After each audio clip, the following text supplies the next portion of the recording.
कहना है कि ये एक वंदे मातरम नहीं गाएं, इसकी वजह से किसी को देशद्रोही कह देना ये अच्छी बात नहीं है।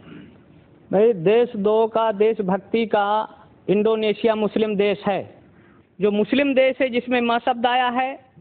लंका का राष्ट्रीय गान जहाँ 8% मुस्लिम हैं और कभी भी उन्होंने उसमें माँ शब्द आया है। बांग्लादेश का राष्ट्रगान इन आइटम ओ मदर माइन, हाँ बांग्लादेश मुस्लिम देश, वहाँ भी माँ शब्द आया है।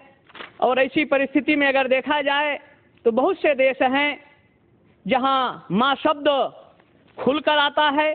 शंकराचार्य जी ये कह रहे हैं कि जो बांग्लादेश का नेशनल एंथम है उस पर भी माँ शब्द आता है, पाकिस्तान का जो नेशनल एंथम है उस पर भी माँ का शब्द आता है, तो वंदे मातरम में भी माँ का ही हम पूरे फख्र के साथ, पूरे गर्व के साथ इस देश की धरती को मादरे वतन कहने मानने को तैयार नहीं, हमेशा माना है और जानते हैं ना हमारे लिए फख्र की बात है। बिल्कुल। तो फिर वंदे मातरम गाने में क्या परेशानी? वही प्रॉब्लम है कि वो वंदना के माने वहां लिए जा रहे हैं, ये समझा जा रहा है, ये समझ रहे हैं कि ये पूजा के माने में है। देखिए खुदा नहीं मान सकते, माबूद नहीं मान सकते, वो हम अपनी सगी माँ जिसने पैदा किया है उसको भी नहीं मान सकते, जिसको माँ कहते हैं, माँ मानते हैं, माँ है हमारी, वो उसको भी हम पूजा नहीं कर सकते। लेकिन इस पर पहले से विचार क्यों नहीं किया? बहुत सारे लोग, ए आर रहमान का मैंने आपको एग्जांपल मैंने कहा माँ तुझे सलाम तो हम भी कहेंगे, आप कहलवाइए ना, कहेंगे सब लोग मिलकर के, अभी खड़े होकर के। इसमें क्या प्रॉब्लम? ए आर रहमान का गाना बजाएंगे और सब लोग मिलकर के गाएंगे माँ तुझे सलाम। इसमें क्या परेशानी है? इसमें कोई परेशानी नहीं। और जावेद अख्तर ने कहा कि मैंने भी वंदे मातरम को 3 जगह पर इस्तेमाल किया है और वंदे मातरम कहने में कोई तकलीफ नहीं। उनकी पर्सनल ओपिनियन है, जाती राय है। तो आप ये कह रहे हैं कि अगर उलेमा इस बात को मान जाएं कि इसमें, उलेमा नहीं मान जाएं, ये बात प्रूव हो जाए कि वंदना के माने जो समझे जा रहे हैं वो माने नहीं है बल्कि ये हैं, ये निकलते हैं, तो इसमें क्या एतराज हो सकता है? वो लोग तो शाहिद भाई ने कर लिया ना, जिम्मेदारी ले ली है। तो शायद साहब ये आपकी जिम्मेदारी है, आप पत्र लिखेंगे और इसका रास्ता निकालेंगे। आपने कभी डिक्शनरी देखी इस मामले में? मैंने देखी है सर, उसके तो 5-7 माने निकलते हैं जिसमें हर लफ्ज के निकलते हैं। हाँ, तो ये 5-7 हमारे यहाँ दीन में नियत सबसे अहम है। हमारी नियत नहीं है अगर पूजा जब हम ये कह रहे हैं तुझे, अच्छा जब हम ये इबादत नहीं होती, हमारे मानी सलाम में है। शाहिद साहब जब हम ये कह रहे हैं कि माँ तुझे सलाम जी, इसमें कोई एतराज नहीं है जी, तो फिर आपको ये जिद क्यों कि वंदे मातरम ही कहो? नहीं, मैं एक बात आपसे पूछता हूँ, ये जिद आप क्यों कर रहे हैं? अगर मुल्क का नारा है वंदे मातरम एक गीत है, मुझे नहीं है, लेकिन इस मुल्क में मुल्क का राष्ट्रीय गीत है, राष्ट्रीय गान नहीं है। राष्ट्रीय गीत नहीं है जी, गीत है, गान नहीं है। राष्ट्रीय गीत है, संविधान में प्रस्ताव पारित भी है।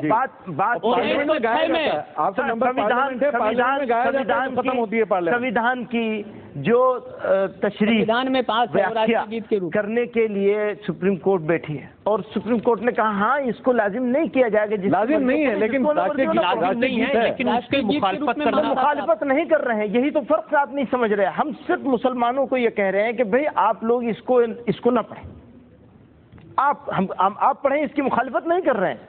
मुखालिफत करना तो जब होगा जब आपको भी विरोध करें। नहीं, हम बहुत अच्छी बात है, आप पढ़िए। आप मुसलमानों से ये कह रहे हैं कि ये इस्लाम के बरखिलाफ है, क्योंकि इसके अंदर पूजा का माना आता है।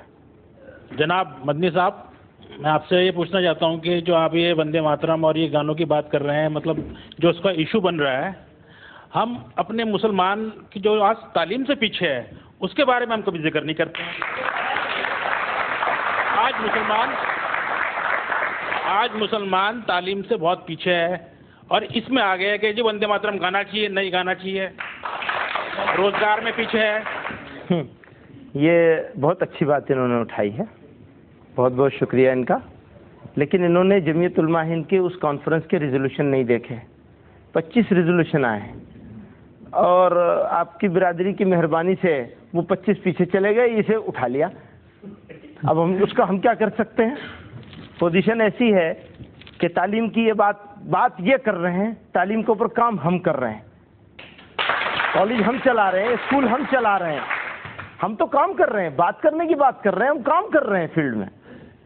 हजारों स्कूल चला रहे हैं, मदरसों के अलावा स्कूल चला रहे हैं। इसीलिए मौलाना साहब सवाल ये उठता है कि जब आप अच्छे काम कर रहे हैं, 25 रेजोल्यूशन है, उसमें से ये एक है, इसके ऊपर तो सब डिबेट हो रही है, इस पर डिबेट नहीं हो रही है। इस कॉन्फ्रेंस में वंदे मातरम का इशू उठा के आपने उन 25 रेजोल्यूशन पर पानी फेर दिया? ना, ऐसा नहीं, बल्कि आपकी बिरादरी ने, माफ कीजिएगा रजत जी, आपकी बिरादरी ने इसको मेन इश्यूज को हटा करके जिस इशू को सिर्फ इसलिए कि लोग थोड़ा अवेयर हो जाएं और वो जो हंगामा है उसको इधर से उठा करके उधर कर दिया कि वो कुत्ता काटे तो खबर नहीं, आदमी ने कुत्ते को काट लिया तो वो खबर बन गई है, तो वो प्रॉब्लम है और कुछ बात नहीं। आपको उस आदमी का ख्याल रखना चाहिए था ना जो कुत्ते को काट रहा है। मौलाना साहब, हम ब्रेक पे रुकेंगे और ब्रेक के बाद जब लौटेंगे तो आपकी अदालत में उन रिजोल्यूशंस की बात करेंगे जिनका जिक्र मौलाना ने अभी किया। ब्रेक के बाद आपकी अदालत में ये खास मुकदमा जारी है।